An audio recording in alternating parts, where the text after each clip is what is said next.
everybody, I'm Kelly Ellers. I'm Jeffrey Lunnan. This is Volume Up by the Tease. So Jeff, I know that over the last week or so, we've talked a little bit about The Little Mermaid. And Have we ever? If anyone is listening, watching, viewing your stories and your content, we know that you're the ultimate girl dad. Mm-hmm. And you took your oldest prep. There was outfit prep. There was the prep. How was it? The experience was wonderful. Let me just say, wow. Like the parenting part, but then like the movie's great. We've talked about this off the pod, but we're going to talk about it right now. The critics, I think, maybe a little bit too harsh on this one. There are plenty of other garbage live action Disney films that somehow skidded on by without people. And I do wonder if it's because it's a Black female lead. These are things that I'm going to put out there. Like, we've got problems in this country. And it seems like when there's other leads, we don't have those same things. I wonder, I'm just putting it out there. But no, it's beautiful. It was so well done. The millennial in me was like, oh, this is show me the world, right? I honestly was so impressed. And I mean, relevant to this podcast, all of the underwater scenes, all of the hair is CGI, every single strand, which mind blowing. And apparently it's like 2 years in post-production in order to make that happen. Like, just wow. Can you imagine you are in post-production and you're like, we're going to get this right. Okay.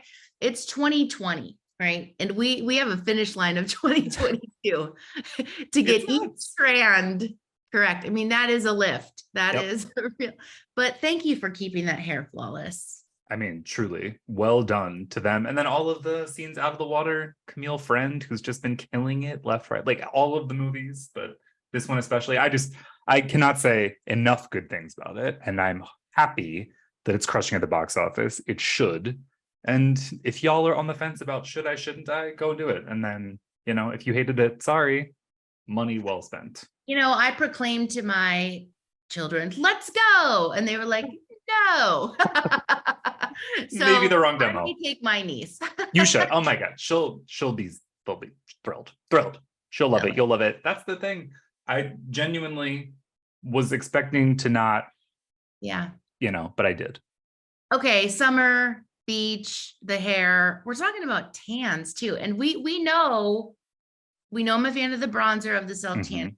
We know, we won't get into it, but we know in the past you've had your moments. What do you think about this new trend that is polarizing on TikTok and to me personally, that people are creating fake tan lines? What? Yeah. No. I shouldn't be surprised by anything. But this did surprise me. Obviously we saw the freckles and that sort of going bonkers online. I like a fake freckle. Don't get it's fun. Same. A fake tan line is a choice. I thought we were trying to avoid tan lines. Yeah. Or is that just our gen? Like apparently it is. Yeah, I don't associate a tan line with something that is of value or good or but again, it's like what you were sun-kissed out in the sun, didn't care. This it's a lot of effort to go into something that's an effortless look. And just to go down the rabbit hole, I challenge our listeners to check it out because they're taping off marks where your stitches would be. It's elaborate. Bronzer and blush, mixing the two, pigmenting it, the harsh lines with their fingers, and there are specific products cited to do such things. And, for what? That is the ultimate question. If you are creating false tan lines or just tan lines, I guess, if you're creating a tan line, we want to know about it. Why and how mostly. Again, there's lots of tutorial, but let's walk through it. If you're going to do it, we want to hear about it. All right, moving on. On our last episode, we talked with Danielle Frank. Danielle is an Olaplex on-air spokesperson. What's in it? With Olaplex podcast host and a licensed cosmetologist. I personally have learned so much and heard from a few listeners personally that they have as well about the whole Olaplex line. So thanks for her for being on the pod. Make sure you subscribe, rate and review, and follow us on Instagram, Facebook, Twitter, YouTube, and TikTok at Read the Tease, and sending questions to volumeup@thetease.com. This week, we're talking with Anne Maza, who's the co-owner and vice president of sales and marketing for Bay Area-based Olivia Garden, a global leader in the hair care industry for over 55 years. Olivia Garden was originally founded in 1967 by Maza's parents, Jean and Micheline Rennette, in Liège, Belgium, and has remained family-owned and operated. Olivia Garden designs and produces professional quality hairbrushes, shears, appliances, apparel, and accessories for salon pros and consumers alike. Maza has been instrumental in securing relationships with high-profile and celebrity hairstylists, as well as ensuring Olivia Garden tools are used backstage at New York Fashion Week and for film and television projects. She created and organized Olivia Garden's first education team and is the catalyst of all of OG's marketing and advertising campaigns. This is a good one. A good one. But before we get there, we're going to talk a little bit about another trend that we're seeing from our friends over at trendhunter.com. And this is makeup for gamers. So this is also hitting the Gen Zs, the Gen Alphas of the world. But first I want to know, one, Jeff, are you, and I know the answer, but are you a gamer? No, I'm not. Not a gamer, not watching the streaming of the gaming.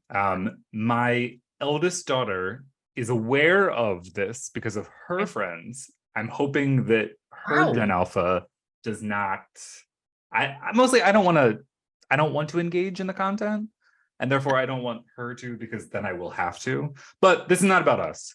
There are millions of people out there that are watching folks play video games. And one such incredibly popular game is Fortnite.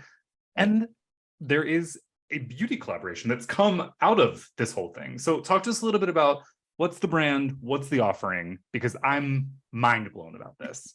So I also am not a gamer, but to relate back to Fortnite per se, my kids are. And so, you know, this collaboration is with Revolution Beauty and Fortnite specifically, and it features fan favorites like Peely, Supply Llama, Cuddle Team Leader, all of which I am very foreign to, and it promises to appeal to the players behind the 500 million registered accounts worldwide. So really interesting to me from like a marketing and tapping into a niche, well, maybe not even so niche with 500 million registered accounts just on this one platform alone, but interesting to tap into it. So the collab is 27 colorful packaged products. So from Peely Banana Mousse Mask, to shadow palettes and even nail polish.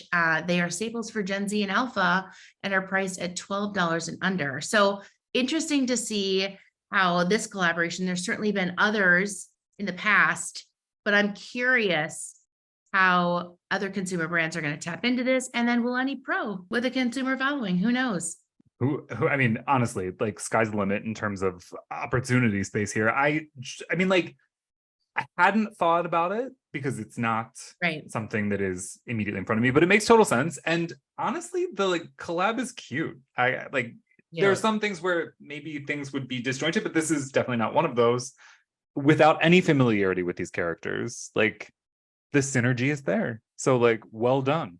All right, well, let's talk about what's trending on our site. Our editorial team has been hard at work this week, uncovering industry news, looking into trends, and diving into brands that you don't know, but you should. And here are some of our favorite headlines. First up, the article, My Salon Suite and PBA are awarding $30,000 in scholarships to beauty pros. If you're an aspiring beauty professional who could use some support funding your education, My Salon Suite is here to help.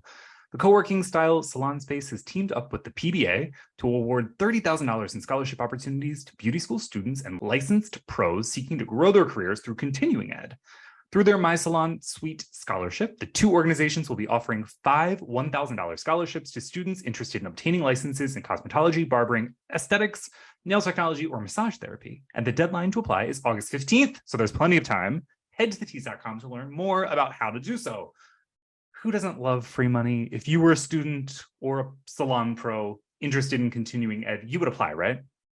For sure. I mean, I do think that there are so many, this is a great scholarship, and there are so many scholarships within our industry that we need to push it out to general consumers that are thinking about a career. We know that recruitment, retention in our industry is on the downward slide. And so thanks to PBA's Foundation in My Salon Suite, this scholarship is helping to bolster that interest and that financial viability of joining our industry. Absolutely love it. I just like such good news. So get in there, go to thetease.com, check that out. Next up, and we're talking a lot about Olivia Garden today, but they're making moves, so let's do it. The article is called Olivia Garden Launches Eco-Friendly Pride Brushes That Support the LGBTQ plus community.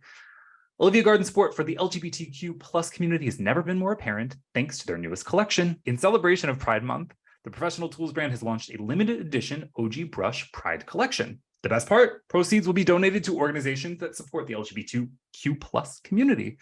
It's important to show our values as a company, said Olivia Garden co-owner Anne Maza. As a brand, we want our customers to feel not only represented by our products, but supported by our company. We see them and we want to show them that we care about them. These brushes are a small way that we can give back to our LGBTQ plus customers for being proud of who they are. Head to this article on our site to learn more about the collection. Kelly, Yes. Are you feeling more like you needed a tangler, a styler, a mini, Well, all of the above? Talk to me about it. first of all, I am a avid fancy collector of Olivia Garden brushes, and the detangler is number one in my drawer in my son's bathrooms as well as mine and my husband, because it is an incredible brush. And so I am always in need of more to put them at other places in my life, I perhaps have the downstairs in same my very car. terrible / great problem of having an OG brush literally in all places, in our cars, in our I think it's a bathrooms, must. in Yeah. it's a must. Get into it, guys. Support the LGBTQ plus community as well.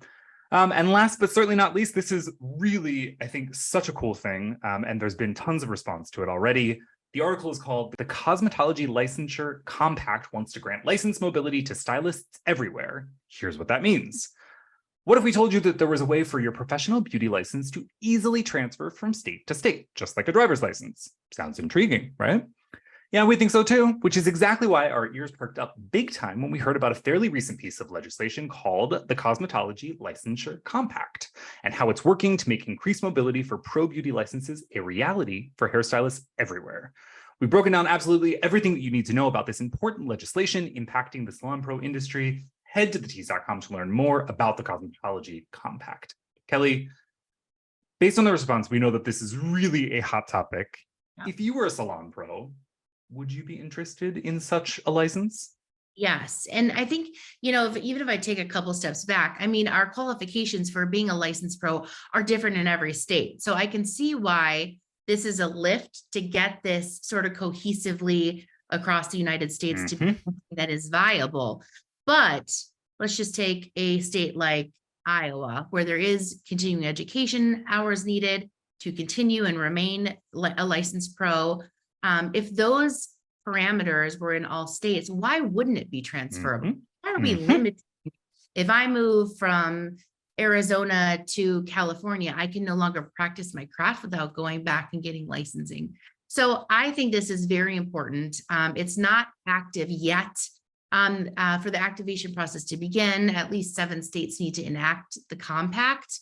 Right now, we have 2 states that have enacted, Kentucky and Arizona. So head over to thetease.com to check out how we can get involved as a community to make this a reality. So important. Get into that too. As always, there's so much going on at thetease.com. Thank you to our hardworking editors. We're proud to publish stories that salon pros and consumers care about. So be sure to hit subscribe, rate, and review, and follow us on Instagram, Facebook, Twitter, YouTube, and TikTok at Read the Tease, and send in questions to volumeup@thetease.com. Volume Up is a Tease media production. This episode was produced by Monica Hickey and Madeline Hickey. Brian Daly is our editor and audio engineer. Thank you to Josh Landowski and Nathan Folks for the custom Volume Up theme song, and thank you to our creative team for putting together the graphics for this episode.